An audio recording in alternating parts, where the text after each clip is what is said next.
అన్నమాచార్యుల వారి తాతగారు చదువు రాక బెంగ పెట్టుకుని ఉపాధ్యాయుడు కొట్టేటటువంటి దెబ్బలు తినలేక చచ్చిపోదామని చెప్పి చింతలమ్మ అనేవారు. చింతలమ్మ అంటే చింత చెట్టు గట్టిగా ఉంటుంది. గట్టిగా ఉండే చింత చెట్టు మీద ఎక్కి కూర్చుని ఆవిడ రాత్రి దిగి తిరుగుతుందని. ఆ చింతలమ్మ అమ్మవారు ఊరి బయట చింత చెట్టు మీద ఉంటుందని నమ్మకం. అందుకని బాగా చీకటి పడితే అటు వెళ్ళేవారు కాదు ఎవరు ఆ రోజుల్లో అన్నమాచార్యుల వారి తాతగారి రోజుల్లో. అక్కడ ఒక పెద్ద పుట్ట, ఆ పుట్టలో నాగుపాముగా ఆవిడ తిరుగుతుంది, ఎవరు అపకారం చేయడానికి ఊళ్ళోకి రాకుండా తిరుగుతుందని నమ్మేవారు. ఈ పిల్లవాడు బెంగ పెట్టేసుకున్నాడు, ఉపాధ్యాయుడు కొడుతున్నాడు, చదువు రావట్లేదు, చచ్చిపోతాను, చింతలమ్మ నన్ను చంపేస్తుంది రాత్రిడితేనని ఆయన వెళ్ళిపోయి ఆ పుట్టలో చెయ్యెట్టాడు. నాగుపాము నన్ను కరిచేస్తుందని. చెయ్యెడితే నాగుపాము కరవలేదు, ఎవరో వచ్చి చెయ్యెట్టుకున్నారు. పైకి తీసి నిలబెట్టారు. ఎరా పిల్లాడా, పుట్టలో చెయ్యెట్టావు, భయం లేదు, చచ్చిపోవు అని అడిగింది ఆవిడ. చచ్చిపోదామని చెయ్యెట్టాను. ఎందుకురా నీకంత బాధ? అక్షరం ముక్క రావట్లేదమ్మా, ఉపాధ్యాయుడు కొడుతున్నాడు, నాకు అక్షరం రావట్లేదు, ఈ బతుకు కష్టంగా ఉంది అన్నాడు. ఎందుకురా బెంగ పెట్టుకుంటావు?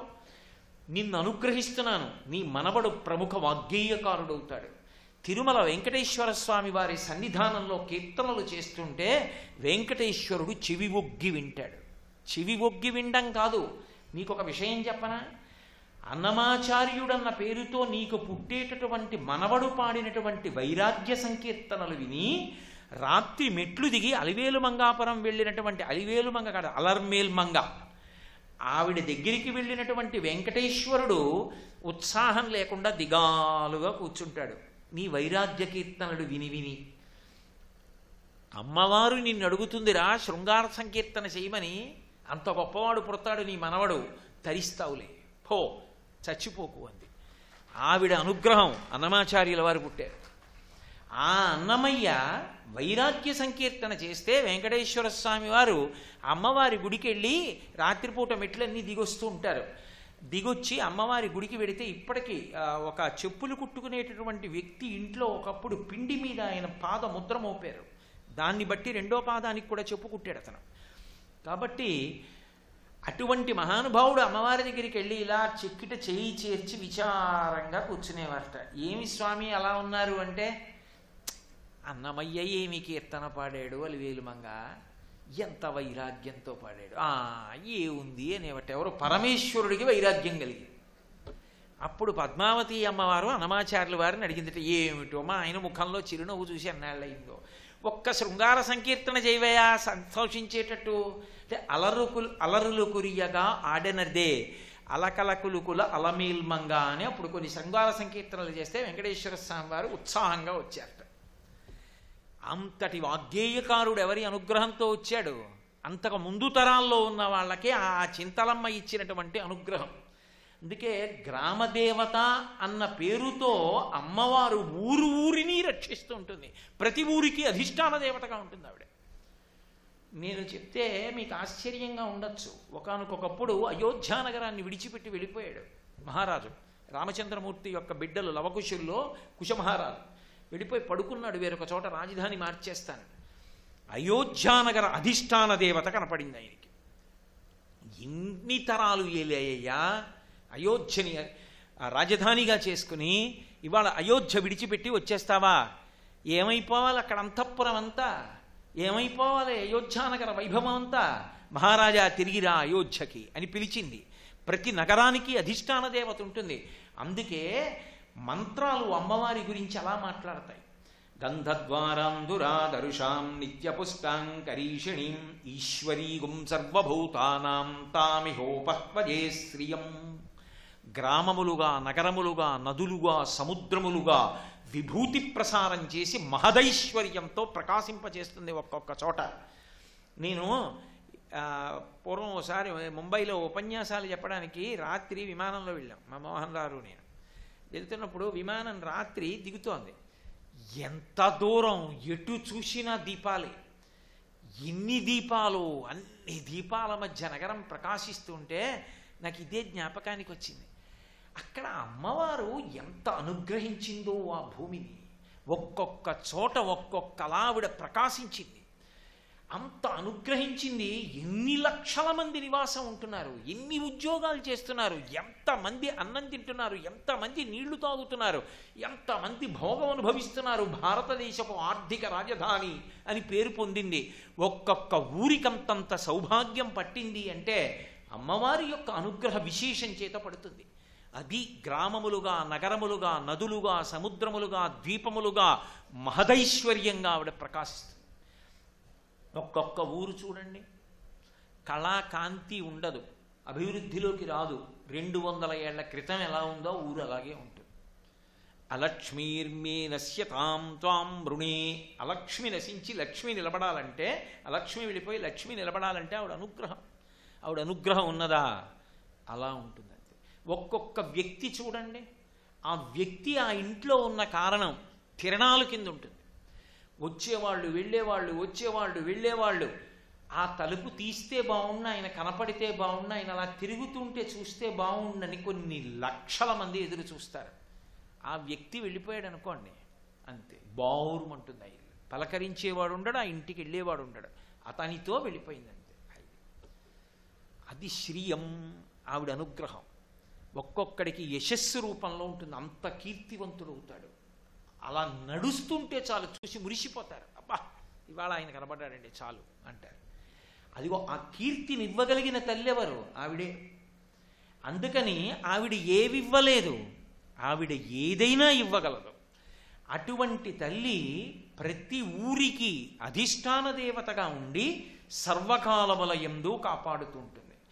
అలా కాపాడగలగడం ఆవిడ యొక్క ప్రధానమైనటువంటి లక్షణం.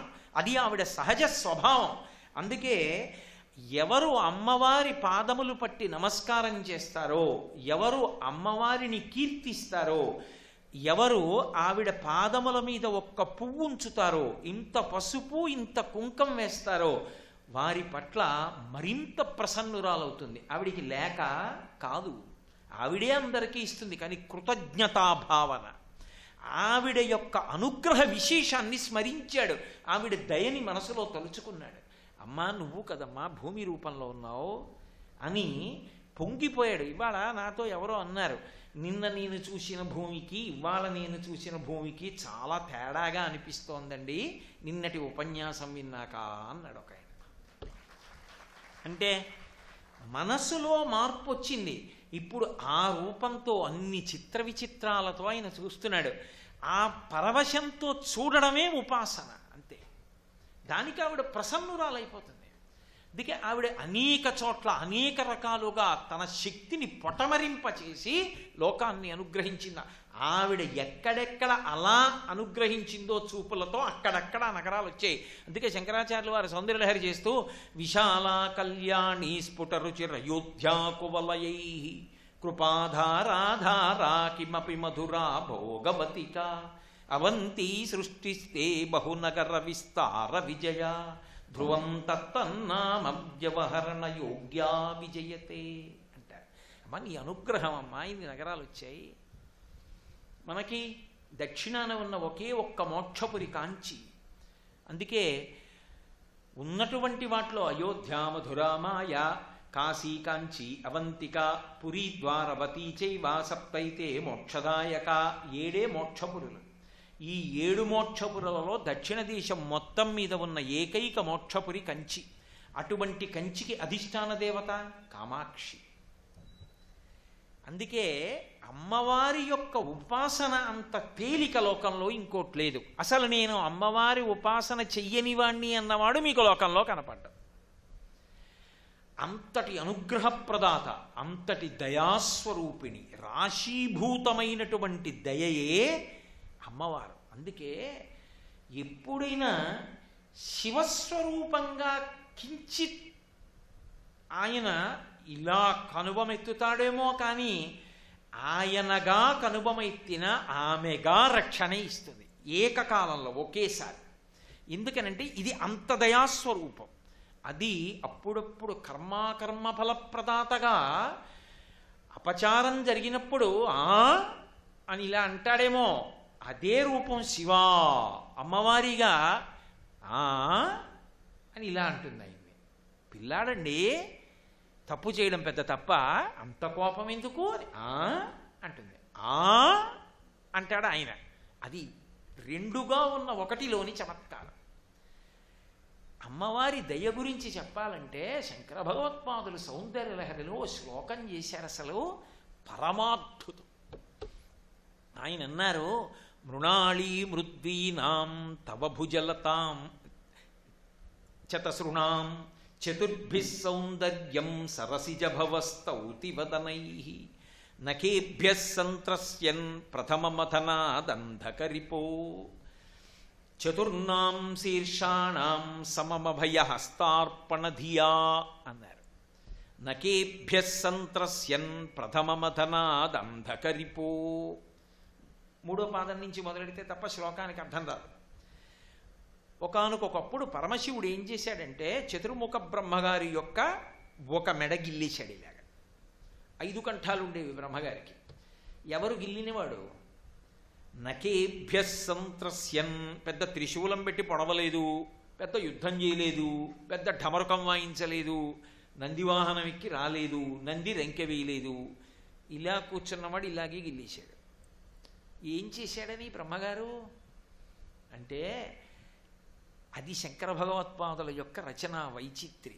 ఆయన ఏం చేశాడో చెప్పక్కర్లేదు, ఇలాంటి తప్పు చేసిన వాడిని ఒకడిని చెప్పారు. నకేభ్యః సంత్రస్యన్ ప్రథమమథనాదంధకరిపో. అంధకాసురుడని ఓ రాక్షసుడు, హిరణ్యాక్షుడు కొడుకు. ఆయన ఒకప్పుడు అమ్మవారిని మోహించాడు.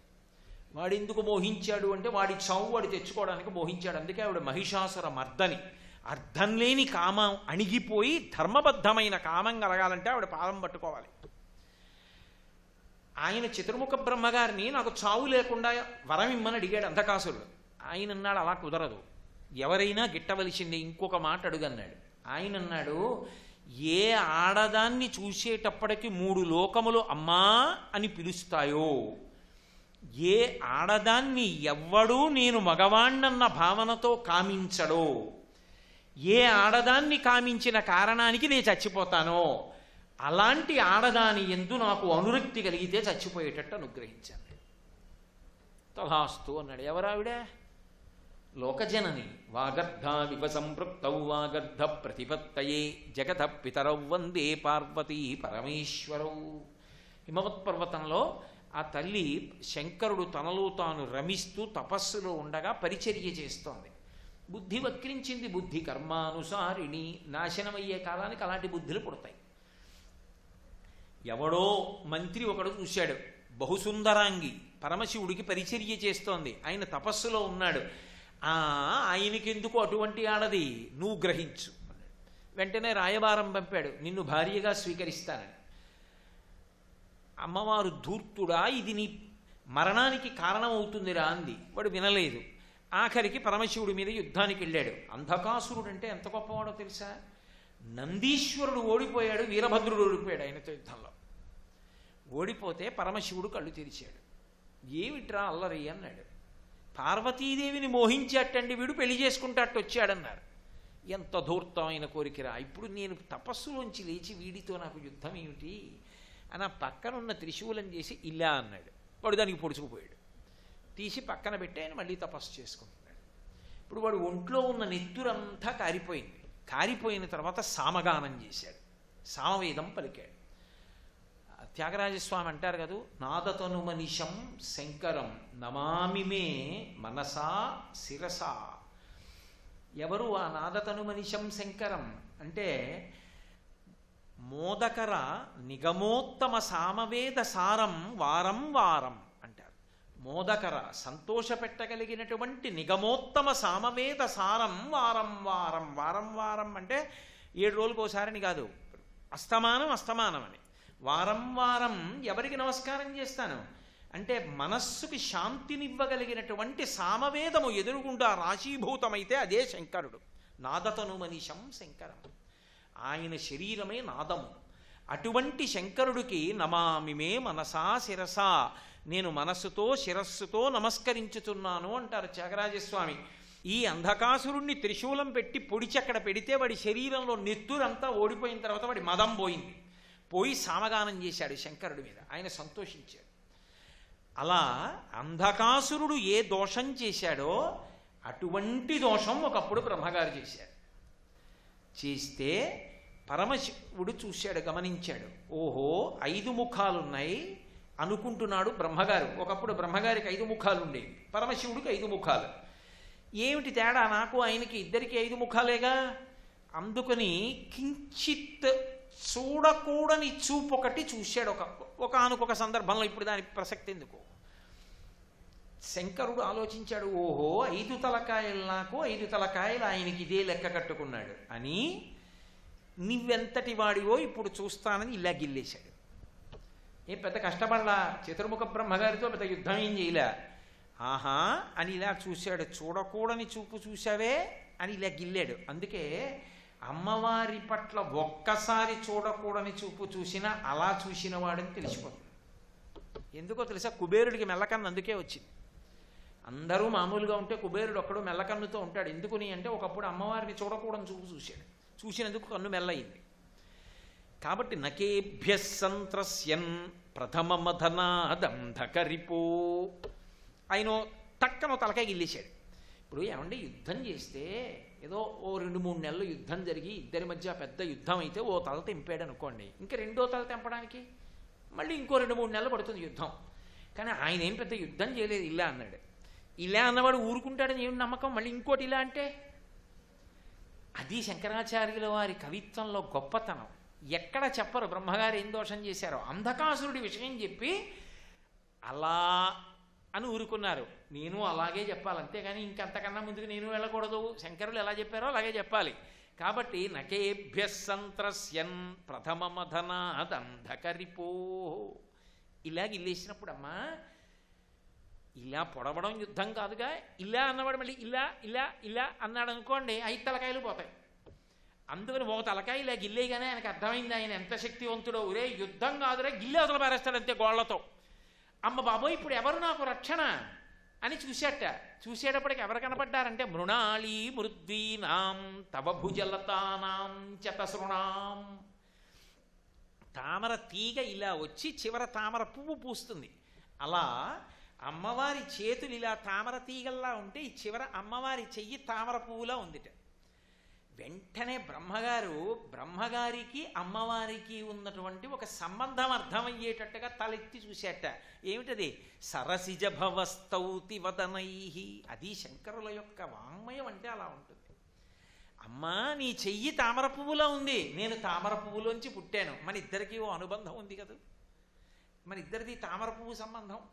నీ చెయ్యి తామర పువ్వు అయితే నేను తామర పువ్వులోంచి పుడితే నీకు కొడుకు లాంటి వాడిని కాను, బిడ్డను రక్షించుకోవద్దు. నాన్నగారు గిల్లి పారేశారో తలకాయ మిగిలిన కూడా గిల్లేస్తాడో ఏమిటో అని ఆయన ఏం చేశాడంటేట సరసిజభవస్తౌతి వదనై చతుర్నాం శీర్షాణం సమమభయహస్తార్పణ ధియా. అమ్మవారు చతుర్బాహువులతో ఉంటుంది కదా, ఈ 4 తలకాయలు అమ్మవారి 4 చేతుల కింద పెట్టేశాట. గబగబా పెట్టేసి కూర్చున్నాడు. శంకరుడు ఒకటి గిల్లి ఇలా చూశాడు. ఏవి? 4 తలకాయల మీద అమ్మవారి 4 చేతులు ఉన్నాయి. నవ్వి చేతి ఇలా తీసేశాడు, మిగిలే 4 తలకాయలు. అమ్మా నీ రక్షణ అటువంటిది. ఏం అడగలేదు బ్రహ్మగారు. అమ్మా తామర పువ్వులోంచి పుట్టాను, నీ చేయి తామర పువ్వు అమ్మా అన్నట్టుగా ఇలా చూశాడు. అర్థం చేసుకుంది 4 తలకాయల మీద 4 చేతులు ఎట్టింది అంతే. ఊరుకున్నాడు శంకరుడు. 4 తలకాయలు మిగిలి. ఎంత రక్షణ శక్తి అమ్మా నీది! బ్రహ్మగారిని అలా రక్షించావు కదమ్మా, లేకపోతే ఉండునా? లేకపోతే ఓ తలకాయ ఉండునో 2 తలకాయలు ఉండునో?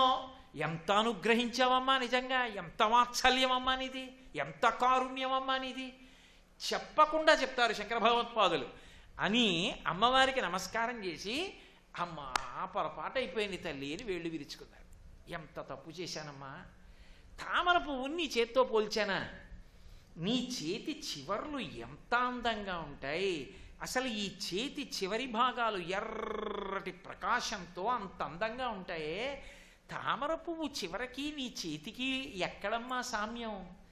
ఎలా వానేశానమ్మా పొరపాటున? తామర పువ్వులా ఉంది నీ చెయ్యి, పైన ఈ చేతి భాగం అంతానేమో తీగలా ఉంది అన్నానే అని వెంటనే మళ్ళీ అన్నారు. కాదు కాదమ్మా, లక్ష్మీదేవి తామర పువ్వులో కూర్చుంటుంది కదూ.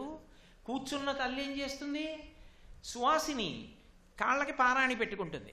కాళ్ళకి పారాణి పెట్టుకున్నప్పుడు చిన్న గిన్నెతో పారాణి అక్కడ పెడతారు చిలికెత్తెలు. ఆ పారాణి ఇలా తీసి పాదం అంతా ఇలా పారాణి పెట్టుకున్న తర్వాత చేతులకి ఏమవుతుంది, పారాణి అంటుకుంటుంది. అది అలాగే ఉంచుకున్నారనుకోండి బట్టకు అంటుకుంటుంది.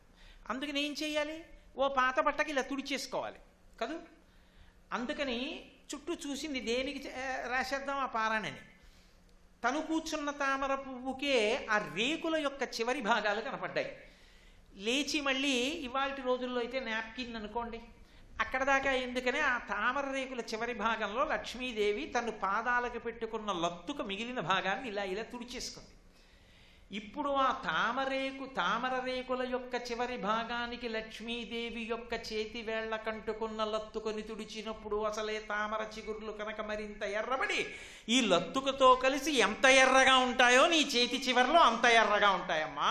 మామూలు తామర పువ్వు కాదు, ఏమనుకోకమ్మా గబుక్కునన్నానండి. అది శంకరుల వాంగ్మయం అంటే. సర్వం శ్రీ ఉమామహేశ్వర పరబ్రహ్మార్పణమస్తు. స్వస్తి.